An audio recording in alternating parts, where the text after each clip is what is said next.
Se han producido desgracias, el de un velero precisamente en el canal de Menorca que desapareció y de los que no se ha vuelto a saber nada más. O por ejemplo, el Heinkel 111 de los años 60 que desapareció cuando ya estaba llegando a Andratx desde la península.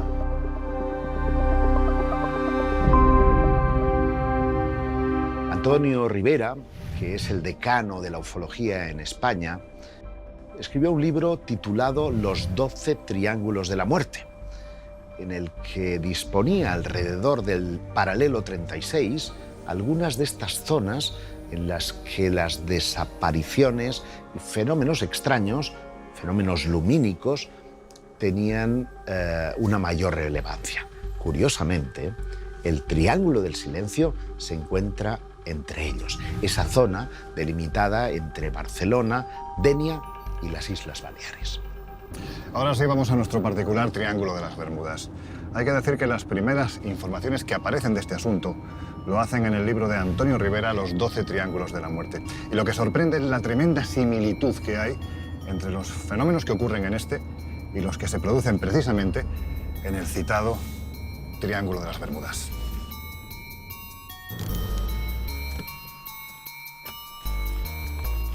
Y es que en el Triángulo del Silencio se han documentado ruidos y desapariciones misteriosas. Se habla de la aparición de OVNIs, objetos submarinos no identificados. También hay quien asegura que se ven islas evanescentes, grutas bajo el agua, que aparecen y desaparecen de forma misteriosa. En definitiva, estamos hablando de una amplia casuística que muchos expertos vinculan directamente a los supuestos tripulantes de los objetos volantes no identificados. Uno de sus vértices está en la provincia de Alicante, concretamente en Denia. El otro en tierras catalanas, en el delta del Ebro. Y el último en la isla de Mallorca, ocupando una extensión imaginaria de 30.000 kilómetros cuadrados. Sí, 30.000 kilómetros cuadrados en los que se han visto, fotografiado y grabado objetos volantes no identificados que en ocasiones parecen surgir del interior de las aguas, como si bajo las mismas hubiese una base submarina. Hoy en día, precisamente el investigador más en forma de cuantos hay en las islas es Chema Font. Con él hemos quedado para hablar de desapariciones extrañas, de ovnis, de extraños ruidos bajo las aguas. El objetivo es intentar aclarar qué ocurre en este lugar. Chema, en septiembre del año 1992, el Ejército del Aire desclasifica los expedientes relativos a los avistamientos que han tenido una gran parte de los miembros de sus ejércitos. Hablo de avistamientos de ovnis. Ahí se referencian concretamente 4 casos que suceden en las Islas Baleares. Son además de los más importantes.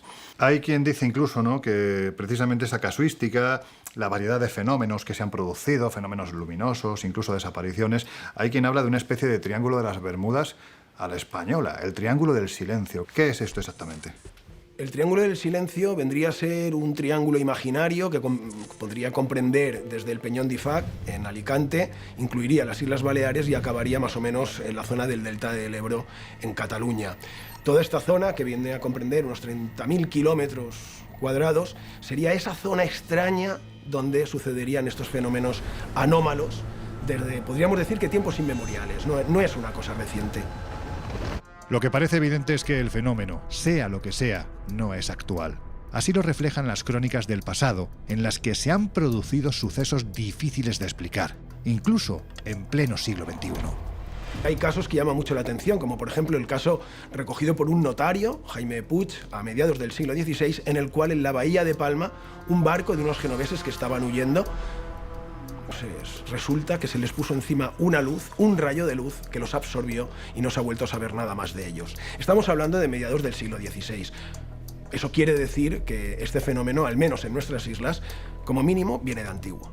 Si no me equivoco, y si es así, corrígeme, la primera vez que se habla del Triángulo del Silencio es en boca de un teniente coronel del Ejército del Aire llamado Pedro Crespi. ¿Quién era este hombre y qué fue lo que hizo? No sé si el primero que trató el concepto del Triángulo del Silencio fue Antoni Ribera o si fue el teniente coronel Pedro Crespi Martorell. Pedro Crespi Martorell era un militar del Ejército del Aire que estaba destinado, si no recuerdo mal, en la base de hidroaviones de Pollensa, pero sí que estaba en el Ejército del Aire y fue uno de los que le dio mayor popularidad a lo que llamaba los extraños ecos en los radares del Puigmayor. El Puigmayor es la montaña más alta de las Islas Baleares, donde hay una base militar. Y en esta base aérea, el EVA 7, allí es donde se recogen esos extraños movimientos supuestos en la zona norte de las Islas Baleares. Él incluso en un momento determinado da a entender que desde su punto de vista aquello no parecía ser una tecnología humana, vamos a decirlo así. ¿Qué pensaban sus compañeros militares de que precisamente un militar saliese diciendo esto tan a las claras?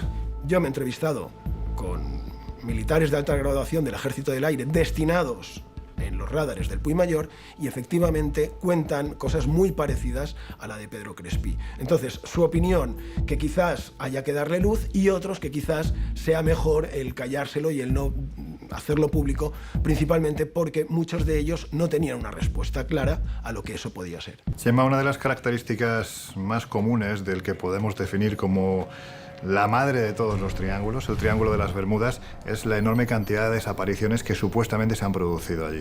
¿Se han producido desapariciones también aquí, en el Triángulo del Silencio? Sí, aquí también se han producido muchas desapariciones. Hay que ir con cuidado cuando se trata este tema, porque esas desapariciones representan personas, familias, padres, madres, hijos, etcétera, ¿no? Y sí, se han producido desgracias. Ahora me viene a la cabeza el de un velero precisamente en el canal de Menorca que desapareció y de los que no se ha vuelto a saber nada más. Personas que tendrían un poco más que nuestra edad. O por ejemplo, el Heinkel 111 de los años 60 que desapareció cuando ya estaba llegando a Andratx desde la península, creo recordar que desde Albacete. En aquel vuelo, pues los hijos de parte de la tripulación de ese vuelo militar, pues siguen sin saber qué fue de sus padres. En el Triángulo del Silencio, muchos pescadores, muchísimos, han reportado como unas misteriosas esferas o copos salían de las profundidades hacia el firmamento. Es lo que técnicamente conocemos como objetos transmedia, que tienen la misma capacidad de andar por el aire que bajo las profundidades marinas. Y uno de los testigos de excepción de estas luminarias es Pepa Mangual, que es tricampeón de pesca submarina. Él tuvo una experiencia que acreditaba precisamente la existencia de estos OSNIs, objetos submarinos no identificados, que podrían tener cierta relación con unos sonidos inidentificados que fueron detectados en la costa norte de Palma de Mallorca. Aquí, frente a esta paradisíaca playa cercana a Sóller, se han producido numerosos avistamientos de no identificados submarinos y se han obtenido registros sonoros muy extraños. La alarma saltó a finales de julio de 2002, cuando varios miembros del Centro de Investigación y Actividades Subacuáticas, conocido como CIAS, denunciaron la presencia de un sonido muy agudo, similar al de unas máquinas lejanas, pero que, por su intensidad, parecía estar a pocos metros bajo el agua. Los misteriosos sonidos llevaron a muchos a asociarlos con la presencia de OSNIs, e incluso, yendo más allá, con la idea de que ellos se ocultaran a varios metros de profundidad de manera continuada. Fuera como fuese, la situación llegó a tal extremo que el Instituto Mediterráneo de Estudios Avanzados, organismo dependiente del Consejo Superior de Investigaciones Científicas, trató de resolver el enigma sumergiendo 2 hidrófonos para grabar el misterioso sonido. El director de esta interesante iniciativa científica era el oceanógrafo Alberto Álvarez. Distintas personas de aquí de Baleares se pusieron en contacto con el IMEDEA, asociaciones de buceadores, pescadores, informando de que habían de este fenómeno y bueno, querían saber cuál era el motivo que originaba este sonido. Los peces podían estar asustados cuando este fenómeno ocurría. ¿Qué se esconde bajo estas aguas? ¿Pero realmente se esconde algo? ¿O hablamos de fenómenos naturales para los que a día de hoy no se ha hallado explicación?